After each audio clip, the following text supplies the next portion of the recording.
ini ada di dalam kekekalan Allah, tidak lepas dengan yang namanya gospel atau Injil.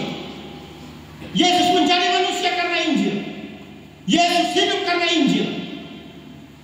Yesus mati karena Injil. Yesus bangkit karena Injil. Yesus naik ke surga karena Injil. Roh Kudus dicurahkan karena Injil. Jadi fokusnya adalah Injil. Mari kita lihat bersama-sama apa yang dikatakan dalam Roma 1 ayat 16 sampai dengan ayat 17. Firman Tuhan berkata demikian. Sebab aku mempunyai keyakinan yang kokoh dalam Injil, karena Injil adalah kekuatan Allah yang menyelamatkan setiap orang yang percaya. Pertama-tama orang Yahudi, tetapi juga orang Yunani. Sebab di dalamnya nyata kebenaran Allah yang bertolak dari iman dan memimpin kepada iman, seperti ada tertulis, orang benar akan hidup oleh iman. Tanggal 8 bulan 6 2025, peristiwa yang diperingati di seluruh dunia terkait dengan Pentakosta. Saya lebih cenderung melihat bahwa Pentakosta ini harus ditarik maknanya, difokuskan pada satu kata kunci, Injil, yaitu gospel. Nah, Bapak Ibu, renungan kita hari ini bertemakan Injil adalah kekuatan Allah yang menyelamatkan. Mengapa Injil adalah kekuatan Allah yang menyelamatkan? Yang pertama alasannya adalah Injil adalah kekuatan Allah yang menyelamatkan dari pergumulan kekal. Apa pergumulan kekal itu? Punishment atau hukuman bagi manusia yang berdosa. Upah dosa ialah maut, tapi karunia Allah ialah hidup yang kekal dalam Kristus Yesus Tuhan kita. Perhatikan Roma 1 ayat 16. Sebab aku mempunyai keyakinan yang kokoh dalam Injil, karena Injil adalah kekuatan Allah yang menyelamatkan setiap orang yang percaya. Pertama-tama orang Yahudi, tetapi juga orang Yunani. Kenapa pertama-tama orang Yahudi? Karena pusaran karya penyelamatan yang paling terdekat, dipahami, dimengerti itu oleh orang Yahudi. Karena konteks kehidupan Kristus itu sangat dekat dengan orang-orang Yahudi. Kemudian non-Yahudi, yaitu orang-orang yang berada di luar pusaran sosial dari keyahudian. Jadi Yahudi dulu sebagai orang yang terdekat, kemudian Yunani atau non-Yahudi. Menarik sekali, sebab aku mempunyai keyakinan yang kokoh dalam Injil, kata Paulus. Sebab Injil adalah kekuatan Allah, kekuatan dinamis, diterjemahkan power, mighty, strength, force, ability, capability. Ada yang memahami kekuatan Allah, istilah dinamis itu kemudian ditarik pada tataran kata berikutnya, dinamit. Dinamit itu satu kekuatan power yang ketika menyentuh sesuatu pasti kalah, pasti hancur. Diilustrasikan ketika Roh Kudus itu bekerja dengan kekuatan Injil, maka orang itu akan berubah, akan hancur hati, akan dibaharui untuk menerima Yesus sebagai Tuhan dan Juru Selamat pribadi. Dari kehidupan dikuasai, dikendalikan, dikontrol oleh Roh Kudus, menjadi kehidupan yang tunduk taat pada Allah. Timbul pertanyaan, what is the meaning gospel? Apa yang dimaksudkan dengan Injil? 1 Korintus 5 ayat 3 sampai 4 berkata, sebab yang sangat penting telah kusampaikan kepadamu, yaitu apa yang telah kuterima sendiri, ialah bahwa Kristus telah mati karena dosa-dosa kita sesuai dengan kitab suci, bahwa ia telah dikuburkan dan bahwa ia telah dibangkitkan pada hari yang ketiga sesuai dengan kitab suci.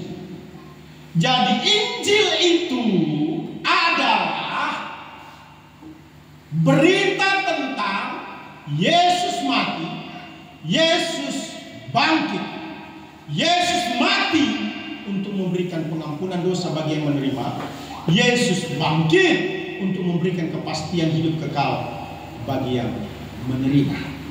Yesus mati ini sesuai kitab suci, Yesus bangkit ini sesuai dengan kitab suci.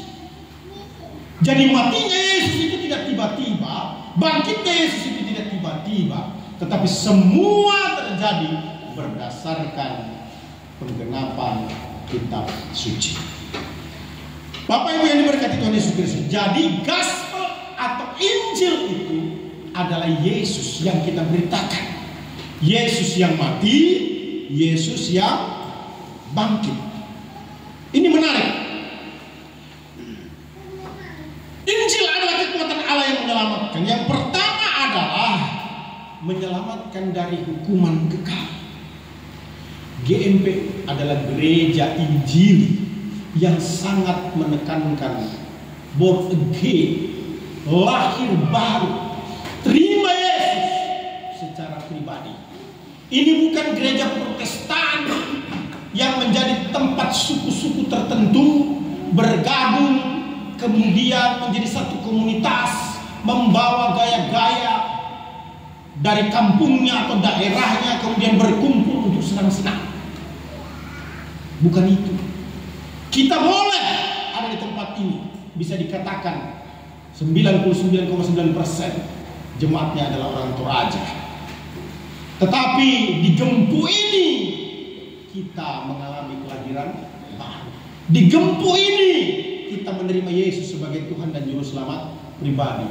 Di Gempu ini kita mengalami sesuatu yang berbeda dibanding kita sebelum ada di tempat ini. Jadi Gempu adalah gereja yang mendorong setiap member atau anggotanya mengalami kelahiran baru. Injil adalah kekuatan Allah yang menyelamatkan dari hukuman kekal. Menarik. Bicara tentang salvation atau keselamatan, saya mencatat dalam teks khotbah saya ini sederhana saja. Keselamatan adalah kasih karunia. Efesus 2 ayat 8 sampai 9. Sebab karena kasih karunia kamu diselamatkan oleh iman, itu bukan hasil usahamu, tetapi pemberian Allah, itu bukan hasil pekerjaanmu. Jangan ada orang yang megahkan diri. Kenapa kok keselamatan itu anugerah? Karena keselamatan itu merupakan aksi sepihak dari Tuhan. Bukan karena manusia berdosa maka Yesus mati di atas kayu salib. Sebab Yesus itu bukan terpaksa mati di atas kayu salib. Sebab Yesus itu bukan karena dia mau membuat manusia itu lebih hebat dari dirinya. Tetapi Yesus mati di atas kayu salib merupakan tindakan proaktif. Satu tindakan yang lahir dari Allah sendiri untuk menyelamatkan orang berdosa. Setan iblis yang menyebabkan manusia, sebutlah begitu, masuk neraka tidak lebih hebat dari Yesus. Jadi kematian Yesus tidak pernah dipersembahkan, diberikan kepada setan atau iblis. Melainkan ini merupakan satu hukum yang ditetapkan oleh Allah Tritunggal sendiri, yang mengakibatkan kasih karunia Allah itu lebih besar dibanding dengan perbuatan dosa manusia. Bahkan setelah manusia berdosa setelah menerima Yesus, 1 Yohanes 1:9 berkata, jika kita mengaku dosa kita maka Allah tidak mengampuni, sehingga dia mengampuni segala dosa kita dan menyucikan kita daripada segala kejahatan. Di mimbar ini dengan kerendahan hati saya mau berkata, saya masih berbuat dosa. Semua kita masih berbuat dosa. Tapi apa yang membedakan kita dengan orang lain? Ketika kita berbuat dosa, ada Roh Kudus di dalam hati kita yang membuat kita selalu datang kepada Dia, mohon ampun atas segala kesalahan dan pelanggaran dosa kita. Dan itu terjadi karena kasih karunia Allah.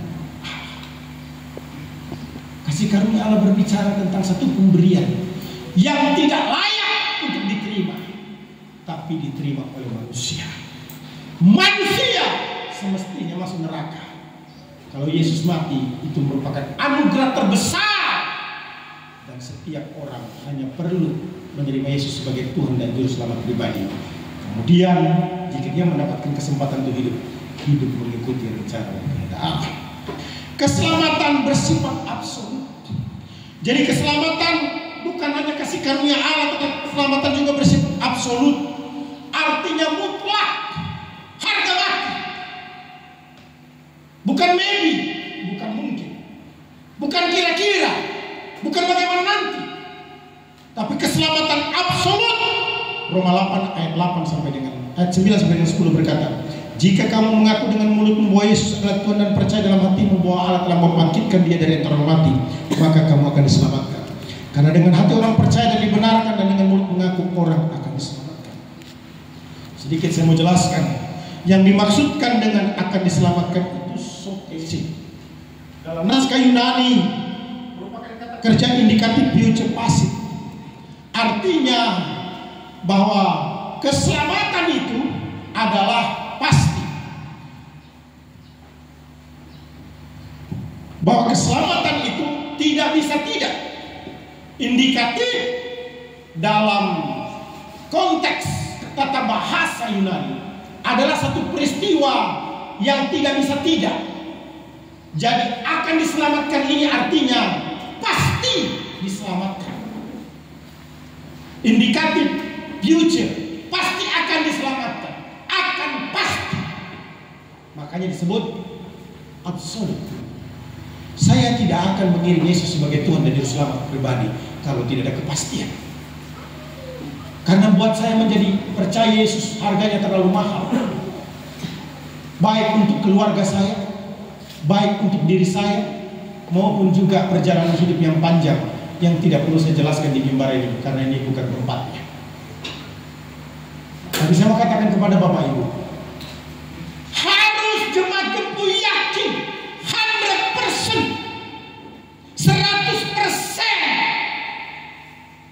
ikut Yesus pasti masuk surga.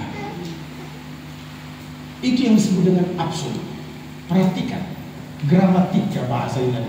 Sotese. Ayo kita sebut sama-sama. Hitungan ketiga ya. 2, 3. Sotese. 2, 3. Sotese. 2, 3. Sotese. Jadi kamu pasti akan diselamatkan. Bukan kamu mungkin, bukan kamu bagaimana nanti, bukan kamu tidak tahu, terserah Tuhan. Itu jawaban-jawaban yang tidak jelas. Jadi sotese, kamu pasti akan diselamatkan. Kenapa ini penting? Begini Bapak Ibu. Ini bicara tentang kepastian keselamatan ini mengepek. Mengepek itu apa orang kita ngomong? Memberi pengaruh, menjadi pijakan untuk membangun rumah tangga, untuk bekerja di kelapa sawit, ataupun juga bekerja di tempat lainnya, untuk mengerjakan pelayanan. Saya katakan dengan penuh kerendahan hati, orang yang tidak punya kepastian keselamatan dalam mengerjakan sesuatu terkait dengan iman kekristenan, dia tidak all, tidak sungguh-sungguh, tidak berani memberikan yang terbaik atau yang maksimal. Kenapa? Karena tidak jelas hidupnya mau dibawa kemana arahnya.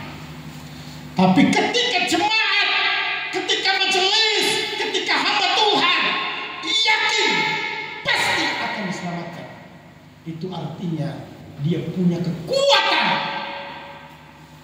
Perkara kekal ini sudah selesai, mati masuk surga. Maka apa yang dia kerjakan di dunia itu mantap. Dia kalau melayani dengan sungguh-sungguh. Dia membangun rumah tangga dengan sungguh-sungguh. Dia kalau bekerja dengan sungguh-sungguh. Apapun dia yang lakukan semua dengan sungguh-sungguh. Kenapa? Karena masalah terhebat, masalah terbesar, mati kemana sudah selesai, pasti masuk surga. Keselamatan itu bersifat permanen. Saya tidak mau berdebat tentang ajaran John Calvin kah atau Arminian kah, tapi itu kelas di tempat lainnya. Yohanes 5:24 berkata, aku berkata kepadamu, sesungguhnya barang siapa mendengar perkataanku dan percaya kepada Dia yang mengutus aku, ia mempunyai hidup yang kekal dan tidak turun dihukum, sebab ia sudah pindah dari dalam maut ke dalam hidup. Keselamatan bukan hanya kasih karunia. Keselamatan bukan hanya bersifat absolut, tapi keselamatan itu bersifat permanen. Artinya orang yang menerima Yesus adalah orang yang mengakui ketuhanan Kristus, menyerahkan hidupnya dalam kuasa kendali kontrol Roh Kudus sampai menghembuskan napas yang terakhir. Jadi saya susah memahami kalau ada orang katanya percaya Yesus tapi tengah-tengah perjalanan dalam mengiring Tuhan berbalik. Saya mau katakan orang yang seperti itu sedang mencoba-coba tapi belum ada dalam kesungguhan. Karena Alkitab tidak pernah memberikan penjelasan dalam perjanjian baru ada orang yang menerima Yesus meninggalkan Kristus. Tidak ada. Yang disebut menerima Yesus itu dari awal sampai napas terakhir. Inna lillahi wa inna ilaihi raji'un. Dari debu kembali kepada debu, alias mati menerima Yesus. Mungkin bahasa saya, dia sedang coba-coba tapi belum sungguh-sungguh. Bapak Ibu yang berkati Tuhan, ini menarik sekali. Bagian yang terakhir, ini gak lama berkorban ya. Keselamatan, kasih karunia. Keselamatan absolut. Keselamatan permanen. Yang keempat, keselamatan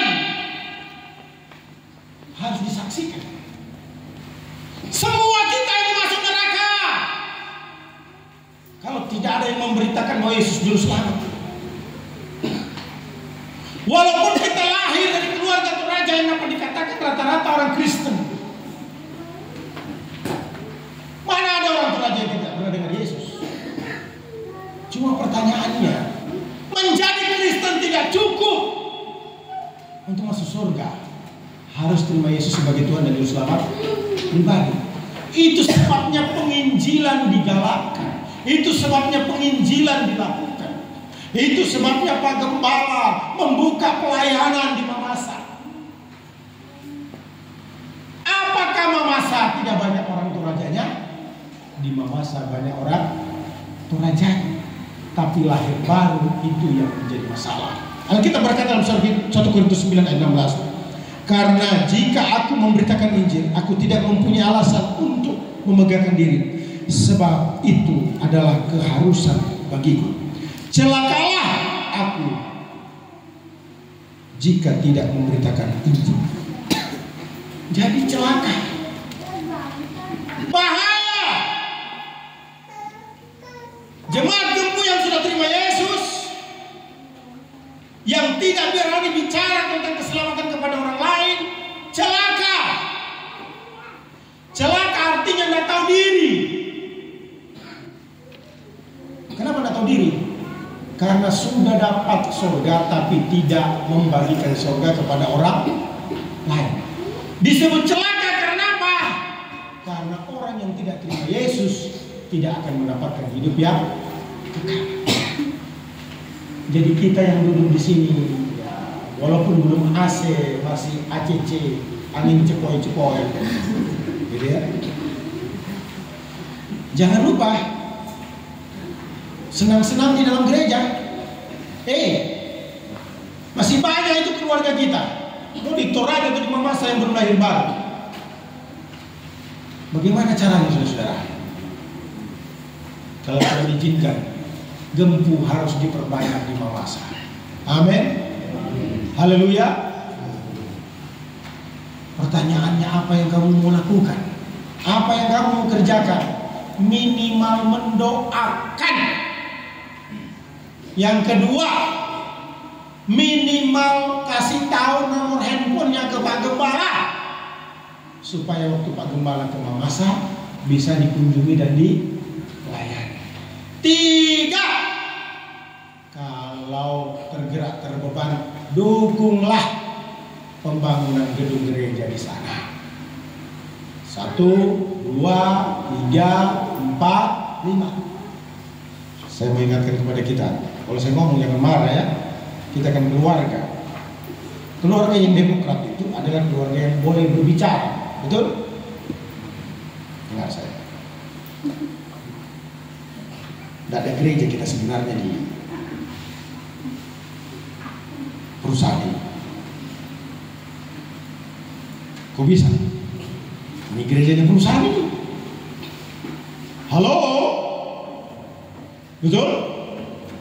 Ini gereja kita atau gereja perusahaan? Nah, ada gereja kita ini. Makanya Pak Gembala out the box, artinya berpikir di luar box. Apa pikirnya Pak Gembala? Kita harus buat gereja, bukan hanya di dalam perusahaan, supaya jika terjadi sesuatu nanti, kita kan tidak tahu. Minimal Jemaat Gempu sudah punya gereja yang bukan punya Jemaat Charlie yang banyak anggotanya ini. Jemaat apa yang sering saya berkhotbah? Dengarkan baik-baik. Kita tidak punya gedung gereja. Kita tidak punya pastori. Gereja dan pastori milik perusahaan. Sadar kita cuma pinjam. Jangan marah loh. Betul atau enggak Pak? Betul ya? Jadi kalau Sulawesi Barat bangun gedung gereja yang terdekat dari perusahaan ini, Anda perlu tahu itu punya Anda juga. Jadi kalau ditanya ada gereja di luar perusahaan, oh kami punya gereja di luar perusahaan. Gereja kami sendiri, bukan gerejanya perusahaan. Betul? Tapi malu juga lah kita kalau nak nyumbang, aku Jemaat Charlie punya gereja. Bercanda saya. Tapi kalau Anda tersinggung berarti Roh Kudus itu terjadi. Haleluya. Kita senang-senang ini. Ini kan peristiwa Pentakosta, senang-senang toh. Senyum dulu. Injil adalah kekuatan Allah yang menyelamatkan. Pertama, Injil kekuatan Allah menyelamatkan dari hukuman kekal yang bersifat kekal selama-lamanya, berpindah dari neraka kepada surga. Keselamatan adalah kasih karunia, keselamatan bersifat absolut, keselamatan bersifat permanen, keselamatan harus diberitakan. Cuma ingat ya, jangan lupa supaya gampang lagi nanti dikompakan. Yang kedua, Injil adalah kekuatan Allah yang menyelamatkan dari pergumulan sementara. Pergumulan sementara. Sebab Roma 1 ayat 17 berkata, sebab di dalamnya nyata kebenaran Allah yang bertolak dari iman. Artinya sudah percaya Yesus kan? Dan memimpin kepada iman. Seperti ada tertulis orang benar atau orang yang memiliki sifat yang benar atau orang yang beriman akan hidup oleh iman. Kita ini kan sudah pasti masuk surga. Ya toh? Amin. Ini suaranya kok sedikit ini. Kalau ada yang kurang yakin itu berarti perlu dilayani. Supaya yakin. Nggak bisa kita ini bergerak bersama-sama dengan cepat ini. Ini kendaraannya masih sepeda atau sudah pesawat nih kira-kira. Halo? Sudah pesawat atau masih sepeda atau masih jalan kaki nih? Gempu Charlie ini. Kendaraan sudah pesawat ya? Ini saya mau kasih ilustrasi. Saya ini orang Bugis, suka mendayung. Tahu mendayung? Perahu. Orang kalau bertanding perahu itu, kehebatannya bukan pada kekuatan mendayungnya, bukan hanya itu, tapi seirama. Ketika semua mendayung begini narik air, maka semuanya harus seirama. Tidak boleh ada yang salah perbedaan detik atau menit, nggak boleh. Dalam detik yang sama harus gerakannya sama. Maka dia menjadi pemenang. Itu namanya seirama. Nah, kita Gempu Charlie ini juga harus seirama. Bapak Ibu, apa sih yang menjadi pergumulan kita selama kita di dunia? Banyak sekali.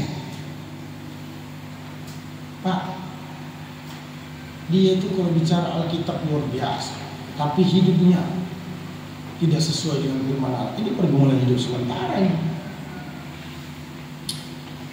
2 Korintus 5:17 berkata, jadi siapa yang dalam Kristus ialah ciptaan baru, yang lama sudah berlalu, sesungguhnya yang baru sudah datang. Minggu ini ada pemberkatan nikah, Pak Gembala berkhotbah, kemudian ada gembala kita lagi berkhotbah, sama. Tekanan utamanya apa?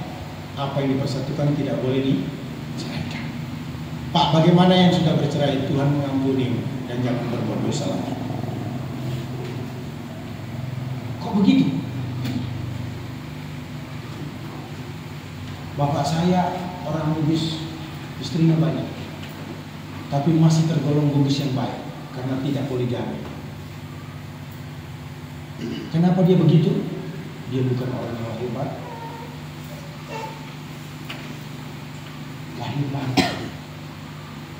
Lahir baru. Beda, saudara. Kenapa saya harus bicara tentang keluarga? Karena ini kekuatan di dalam gereja, salah satunya adalah keluarga. Hebatnya kita berkhotbah. Suami istri kalau lagi berantem, ngomongnya di mimbar juga tidak tajam. Ngomongnya juga di mimbar tidak mantap. Ngomongnya juga di mimbar rada kacau-kacau sedikit. Kenapa? Lagi ribut sama istri.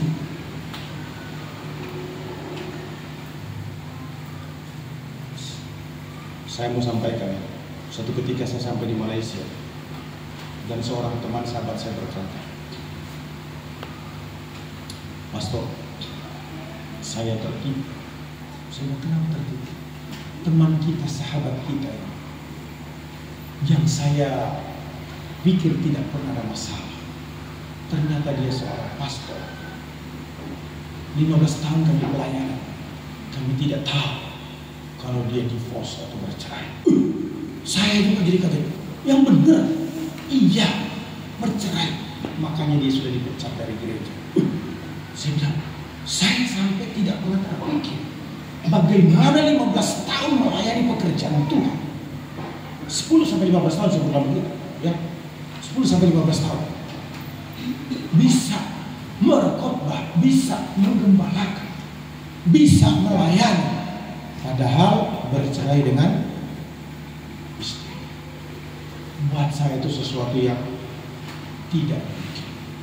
Kenapa, saudara? Bicara lagi tentang kelahiran. Gembuk sangat menekankan kelahiran. Maaf nih, saya ngomong to the point ini. Ini kendaraannya masih jalan kaki atau sudah pesawat nih? Pesawat ya? Jadi jemaat jangan mudah tersinggung dong. Kan saya sudah ngomong dari awal. Kalau naik pesawat tidak boleh telat di bandara, betul? Kalau jalan kaki telat-telat juga tidak masalah, tapi nyampenya lama. Kalau naik pesawat, tiket harus beli dulu. Bahkan kalau kita di bandara, itu pesawatnya beda. Air Asia dengan Garuda beda. Lebih mahal Garuda, tapi juga pelayanannya lebih oke Garuda, kenyamanan juga lebih oke Garuda. Saya tidak usah dengan jenis pesawatnya lah. Kita ngomong kita naik pesawat aja lah. Enggak boleh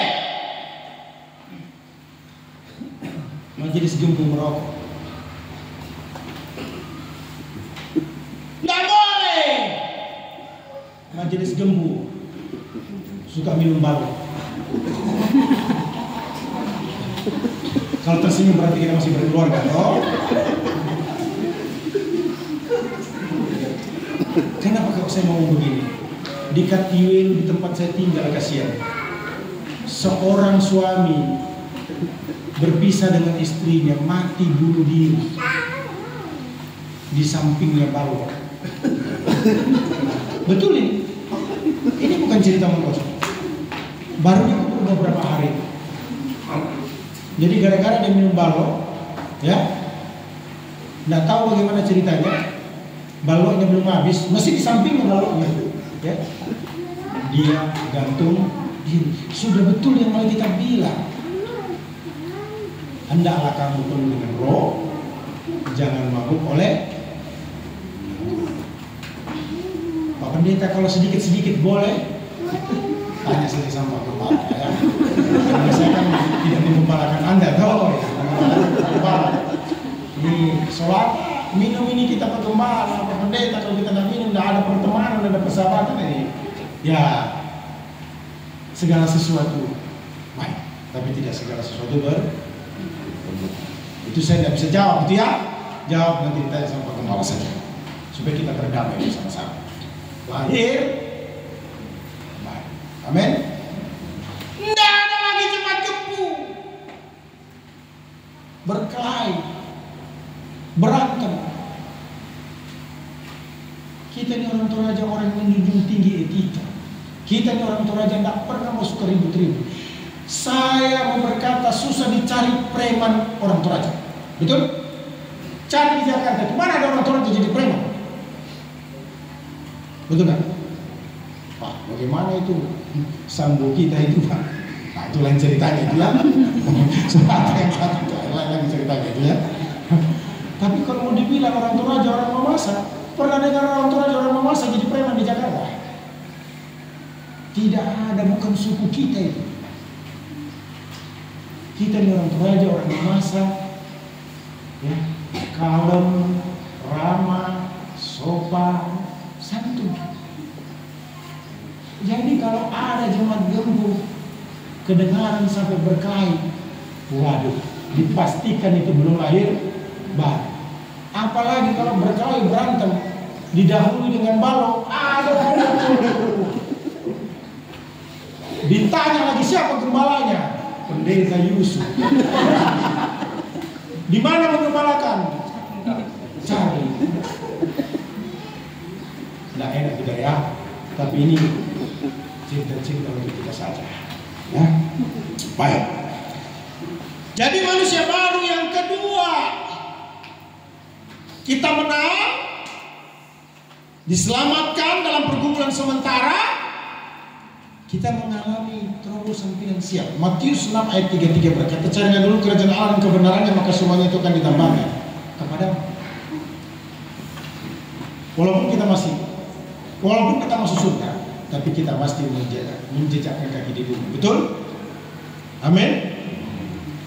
Saya lihat baju kita hari ini tidak secantik, tidak secakep waktu acara pernikahan. Betul?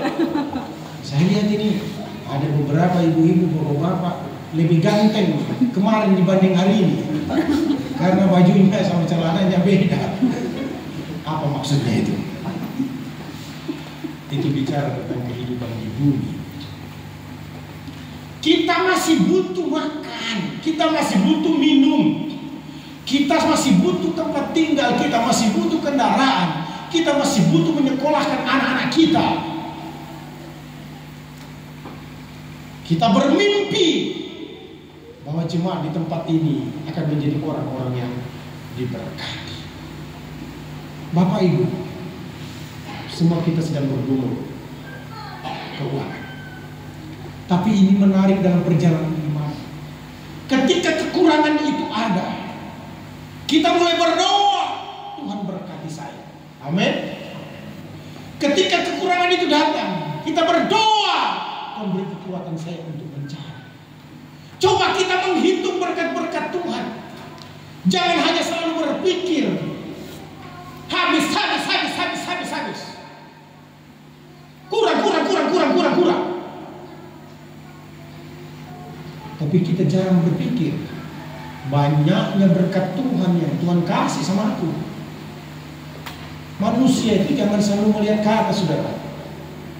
Kalau selalu melihat ke atas bahaya, ada benda yang jatuh, kena mata bisa buta. Sekali-sekali melihat ke bawah. Betul? Mengerti maksud saya? Kita selalu melihat ke atas. Saya bicara sama Pak Gembala sama tim saya, enaknya orang tinggal di Pasangkayu ini ya. Kenapa? Ada listrik. Di Ketiwelu ada listrik. Enaknya orang tinggal di Pasangkayu ini ya. Internet lancar. Di Ketiwelu nggak ada internet, harus Starlink. Tentu maaf. Enaknya tinggal di Ketiwelu ini ya. MCK semua ada. Kami di Ketiwelu nggak ada MCK. Mengerti? Jalan-jalan lah ke sana. Atau biar tahu. Artinya apa saudara? Kita perlu melihat sekali-sekali ke bawah. Puji Tuhan, saya sudah kerja. Jangan begini. Aduh, kurang gajiku nih, kurang. Halo, kerja bilang apa? Capek aku, capek. Mana lebih bagus? Masih bisa capek atau sakit-sakit? Halo, masih lebih bagus capek daripada? Ini kadang-kadang kita tidak sadar. Istri kita baik-baik, sedikit saja salahnya, lambat masak, atau sedikit tak enak, ngamuk sebagai suami. Untung punya istri. Coba kalau nggak punya, lebih susah lagi dong. Betul enggak? Halo? Ini syukur ini. Suami. Untung suami masih ada penghasilan, betul? Kalau suami masuk penjara, tinggal janda kau.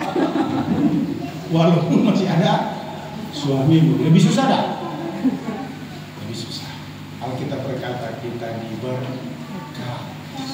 Bersyukurlah bangun pagi hari Tuhan, terima kasih. Saya suka berdoa, itu bersyukur. Terima kasih Tuhan, terima kasih Tuhan, terima kasih Tuhan, terima kasih. Karena kita manusia ini kalau diucapkan orang terima kasih Pak Gembala senang. Pak Gembala bilang terima kasih Pak Anas, saya senang. Tidak ada orang yang tidak senang kalau dikasih tahu terima kasih. Sama Tuhan itu harus banyak berterima kasih, harus banyak bersyukur. Yang terakhir, Injil adalah kekuatan Allah yang menyelamatkan dari pergumulan sementara. Ini penting. Tadi kan saya ngomong tentang kendaraan ya. Ini Gempu Charlie ini kendaraannya sudah bukan jalan kaki, bukan naik sepeda, bukan naik motor, bukan naik mobil, tapi naik apa? Pesawat. Artinya itu pergerakannya Gempu. Nah, bisa kita naik pesawat ini kalau tidak ada yang namanya discipleship. Discipleship itu artinya pemuridan. Itu sebabnya Matius 28 ayat 15-20 berkata, pergilah, jadikanlah semua bangsa murid dan baptislah mereka dalam nama Bapa, Anak, Roh Kudus, dan katakanlah aku menyertai kamu sampai kepada akhir zaman. Lalu saya jelaskan yang intinya. Inti teks ini bukan pergi, bukan baptis, tapi inti teks ini adalah memuridkan dengan cara pergi, ajar, dan baptis. Pergi itu artinya bukan seperti kita buka toko. Kalau kita buka toko, kita pergi, bang, kita dimaling. Betul? Itu buka toko. Kalau buka toko itu kita jaga toko kita, karena orang datang belanja di toko kita. Kalau pergi itu apa? Tinggalkan tempat, cari jiwa-jiwa baru. Saya kalau berdiskusi dengan Pak Gembala, Gempu bukan gereja banyak pendeta pengangguran. Gempu bukan gereja surplus pendeta menunggu jadi gembala. Tapi Gempu membuka pelayanan baru 10 keluarga jadi jemaat. Tidak ada prestisnya, tidak ada harga dirinya, tidak ada wibawanya seorang pendeta. Kalau pekerjaannya tinggal mengganti pendeta-pendeta yang sudah selesai. Entah karena dia pindah atau tidak diperpanjang lagi oleh jemaat lokal. Tapi kalau dia punya pengalaman mendirikan jemaat baru, dia bisa berkata kepada sesama pendeta dan jemaat, dulu saya memulai pelayanan dengan membuka posko itu. Saya mau sampaikan, kami lama tidak ketemu dengan Pak Agustinus karena Pak Sekum yang sekarang ini, begitu dia selesai S1 dia kembali ke Sulawesi Tengah, ngajar di SD Palu. Saya melanjutkan menyelesaikan S2 saya di Jogja. Kemudian saya pelayanan di sekitar Jabodetabek, Jakarta, Depok, Tangerang, Bekasi. Lama kami tidak bertemu. Satu ketika saya ada kepentingan di Palu, di Manado, dan saya bilang, Pak Pendeta, saya mau bermalam. Kita sudah lama tidak bertemu dengan Pak Pendeta Agustinus ini, saya cukup dekat. Kami begitu akrab ya. Kemudian sambil makan siang, saya tanya, bagaimana pelayanan? Saya sudah merintis pelayanan. Oh, luar biasa. Di mana itu? Sulawesi Barat. Saya belum kesini. Kalau tidak salah ada 4 atau 6 jemaat yang dia rintis.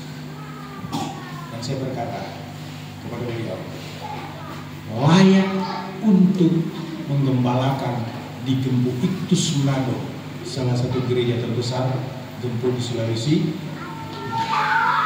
Kenapa? Karena sudah ada historinya, sudah ada ceritanya. Apa itu? Merintis jemaat. Saya bicara di dalam kelas mengajar, pengalaman studi saya. Semua mahasiswa menjadi bungkam dan harus mendengarkan saya. Kenapa? Ada pengalaman yang tidak bisa dibohongi. Discipleship, pergi menginjil, buka jemaat yang baru. Jangan sampai kita punya gereja ini dikenal banyak pendeta pengangguran. Kenapa? Tidak ada job. Tidak ada job itu artinya apa? Tidak ada pelayanan. Kita harus sampai pada keputusan. Banyak ladang, banyak tempat, sedikit hamba. Mari kita berdoa. Bapa, kami bersyukur